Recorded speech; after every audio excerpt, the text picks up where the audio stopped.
Hello အားလုံးပဲမင်္ဂလာပါရှင်ဆယ်ဒီတီမှာဆိုလို့ရှိရင်အများစုမေးလေးမေးထားရှိတဲ့ပြဿနာတစ်ခုကိုပြောပြပါမယ်။ဘာလဲဆိုတော့ချဲတို့တော်တော်အများစုကစက်ချုပ်ပညာကိုပုံမှန်တင်နန်းနေမှာပဲတက်လာခဲ့တယ်။ချဲသမီးတို့ကဈေးကြီးတဲ့တင်နန်းနေမတက်နိုင်ဘူးနိုင်ငံကျော်ဒီဇိုင်နာတွေရှိမှမတက်နိုင်ခဲ့ဘူး။အဲ့ဒါဖြစ်တဲ့အတွက်အောင်မြင်နိုင်ပါမလား။အထည်ချုပ်လို့အဆင်ပြေပါမလား။သူများကတွေလိုမျိုးရေရှည်ဒီပညာနဲ့ရက်တည်သွားလို့အဆင်ပြေပါမလားဆိုတဲ့မေးခွန်းကိုချဲအရင်တည်းလည်းခဏဖြေဘူးတဲ့။ဒါပေမဲ့အခုအားလုံးပုံမြင်သွားအောင်လို့ချဲကတေချာလေးရှင်းပြပေးမယ်အဲ့တော့ချဲတို့ပထမဆုံးချဲဒီမှာရာခိုင်နှုန်းလေးနေပြောပြပေးမယ်ကွာပထမဆုံးချဲတို့ထားပါတော့ဈေးကြီးရဲ့တင်နန်းပေါ့ဈေးကြီးရဲ့တင်နန်းရှိမယ်ကွာနောက်တစ်ခုကပုံမှန်ချဲတို့တက်လာနေတဲ့ပုံမှန်တင်နန်းရှိမယ်ပြီးလို့ရှိရင်နောက်တစ်ခုအရေးကြီးတာတစ်ခုကချဲအမြဲပြောနေကြတစ်ခုရှိရပါလဲဆိုတော့အတွေ့အကြုံနဲ့လေ့လာသိမှုကိုယ်တိုင်အတွေ့အကြုံလေ့လာသိမှုပေါ့နော်အဲ့တော့စာတန်းတွေကကင်မရာပြောင်းပြန်ဖြစ်နေတော့ဒီမှာပြောင်းပြန်တော့ဖြစ်နေလိမ့်မယ်နော်အဲ့တော့ချဲတို့က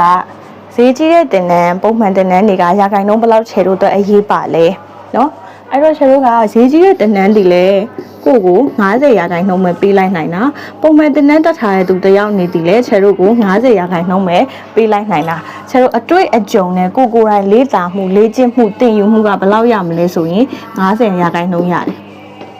်ချဲပြောတဲ့သဘောပေါက်လားပတ်စံနေအများကြီးပေးပြီးဈေးကြီးတဲ့တင်နန်းမှာတွားတက်လဲအဲ့ဒီဆရာကအဲ့ဒီပညာကို90ရာခိုင်နှုန်းပဲသင်ပေးလိုက်နိုင်တာပုံမှန်တင်နန်းတစ်ခုချဲတို့ရက်ွက်ထဲကဆက်ချုပ်တင်နန်းတစ်ခုပုံမှန်ဈေးတော်တဲ့တင်နန်းတစ်ခုမှာလဲချဲတို့90ရာခိုင်နှုန်းပဲရခဲ့တာချဲတို့ကိုယ်တိုင်လေ့လာတဲ့အတွေ့အကြုံကိုယ်တိုင်လေ့ကျင့်မှုသင်ယူမှုလေ့လာမှုအတွေ့အကြုံကနေပြီးတော့ချဲတို့ပညာဒီ90ရာခိုင်နှုန်းရတာ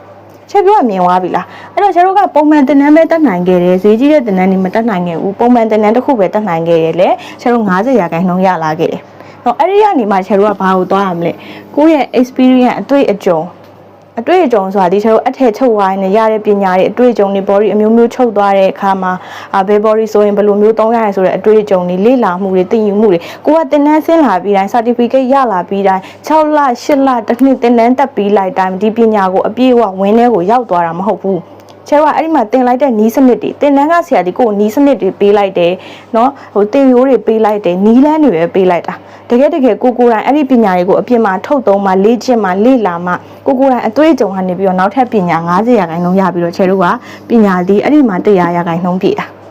အဲ့ဒီကနေမှချဲတို့ကပုံမှန်တင်နန်းတစ်ခုတက်လိုက်တယ်တင်နန်းပြီးသွားလို့ပြီးသွားလို့ရှိရင်ကိုယ်တိုင်အထည်ပြန်ချုပ်တယ်အတွေ့အကြုံတွေရတယ်ပြန်ပြီးလေ့လာတယ် online class တွေတက်တယ်ကိုယ်တိုင်ကနေ့စဉ်လေ့လာမှုတွေကနေရတဲ့90ရာခိုင်နှုန်းကနေပြီးချဲတို့အလုပ်ဖြစ်ပြီး income တစ်ခုကောင်းရပြီးပတ်စံလဲစုနိုင်ပြီဆိုမှချဲတို့ဈေးကြီးတဲ့တင်နန်းတွေကိုလာပြန်တက်ချဲပြောတဲ့သဘောပေါက်လားအဲ့လိုမျိုးပြန်ပြီးလေ့လာတဲ့အခါမှာချဲတို့ကပို့ပြီးတော့ပို့ကောင်းတဲ့နီးစနစ်နဲ့နီးလန်းတွေပို့ပြီးရလာမယ်ဟုတ်လားအဓိကအရေးကြီးတာချဲတို့ဘေးတင်နန်းပဲတက်နိုင်ချဲရေးသမီးကတော့ရက်ွက်ထဲကတင်နန်းကိုပဲတက်နိုင်တယ်9သိန်း6သိန်းနဲ့တင်နန်းတက်နိုင်တယ်ဆိုလဲဆရာ90ရာခိုင်နှုန်းပေးလိုက်မှာပဲဒီလား90ရာခိုင်နှုန်းပေးလိုက်မှာအဲ့ဒီမှာတင်နန်းဆင်းလာပြီးရလာတဲ့နီးတွေနဲ့ရလာတဲ့ပညာတွေကိုချဲတို့ကလက်တွေ့ပြန်အသုံးချအထည်ကြီးပြန်ပြီးလက်ခံပြီးချုပ်အဲ့ဒီကနေမှအတွေ့အကြုံတွေကိုချုပ်ရတဲ့ခန္ဓာကိုယ်ပေါ်မူတည်ပြီးတော့ပညာတွေပို့ရမယ်နော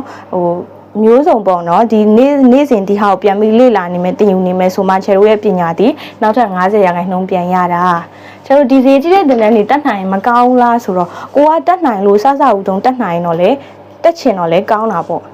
ဒါပေမဲ့သူလည်းချဲတို့ကို0ကနေပြီးတော့90ရာခိုင်နှုန်းထိပဲပညာပေးလိုက်နိုင်တာချဲပြသဘောပေါက်လားသဘောပေါက်မယ်နော်အဲ့တော့ကိုယ်တိုင်တိချဲကိုယ်တိုင်လည်းအမြဲပြောပါတယ်ချဲကိုယ်တိုင်ဒီလည်းအခုချိန်ဒီနိုင်ငံကျော်ဒီဇိုင်နာတွေရှိမှလည်းမတက်နိုင်ခဲ့ဘူးနိုင်ငံခြားမှာလည်းတော့တက်နိုင်ခဲ့သူမဟုတ်ဘူးတိတ်ရချီပေးပြီးတက်ရတဲ့တင်နန်းကြီးတွေချဲကိုယ်တိုင်လည်းတက်နိုင်ခဲ့တဲ့သူမဟုတ်ဘူးဒါပေမဲ့ချဲပါလို့လေပုံမှန်တင်နန်းတွေတက်လာတယ်လေ့လာတယ်ကိုတက်နိုင်တယ်လို့ online class တွေတက်တယ်အတွေ့အကြုံကနေပညာတွေယူတယ်free class တွေနဲ့လိုက်ပြီးလေ့လာတယ် YouTube ကနေလေ့လာတယ်ကိုယ်တိုင်လေ့လာတဲ့အတွေ့အကြုံတွေပဲချဲခုလိုမျိုးတင်နန်းတွေပြန်ဖွင့်နိုင်တယ်စာအုပ်တွေထုံနိုင်တယ်အခုလိုမျိုးပြန်ပြီးတော့ knowledge sharing တွေလုပ်နိုင်ခဲ့တာဖြစ်တယ်ချဲပြောတာသဘောပေါက်လားအဲ့တော့ကိုက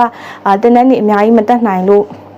နော် certificate တွေဟိုအကြီးမရလို့ဆိုပြီးအားငယ်စရာမလိုဘူးတစ်ချက်ပြောတဲ့ဒီသဘောတရားကိုနားလည်သွားပြီဆိုလို့ရှိရင်ကိုကပုံမှန်ပါလို့ရမလဲလေ့လာရမယ်လေ့ကျင့်ရမယ်ကိုကိုယ်တိုင်ဒီပညာပေါ်မှာယူသွတ်ပြီးတော့နေ့စဉ်ထိတွေ့နေရမယ်အတွေ့အကြုံကနေပညာတွေပို့ပြီးတော့ယူရမယ်ဟုတ်ပြီလားအဲ့တော့ဘာမှအားမငယ်နဲ့တစ်ချက်ကိုယ်တိုင်လည်းအားလုံးနဲ့တသားတည်းပဲဟိုအများကြီးပတ်စံနေအများကြီးတတ်နိုင်ပြီးတော့မိဘ support တင်အများကြီးရပြီးတင်နန်းနေတတ်နိုင်ခဲ့တဲ့သူမဟုတ်တဲ့အတွက်ပုံမှန်လေ့ကျင့်မှုကနေပဲဒီပညာတွေကိုလေ့လာသင်ခဲ့တာဖြစ်ပါတယ်အဲ့တော့ချက်ပြောတာသဘောပေါက်လိမ့်မယ်အားလုံးအတွက်အသုံးဝင်လိမ့်မယ်လို့မျှော်လင့်ပါတယ်သိချင်တာရှိတယ်ဆိုရှင်ချက်ကိုထပ်ပြီးတော့မှတ်ထားပေးခဲ့ပါဒီဆရာဆက်ချုပ်ပညာနဲ့ပတ်သက်ပြီးတော့ပတ်တန်နေပညာဒါနပေးနေတဲ့ knowledge sharing တွေပေးနေတဲ့တစ်ချက်တွေဦးဖြစ်ပါတယ်ရှင်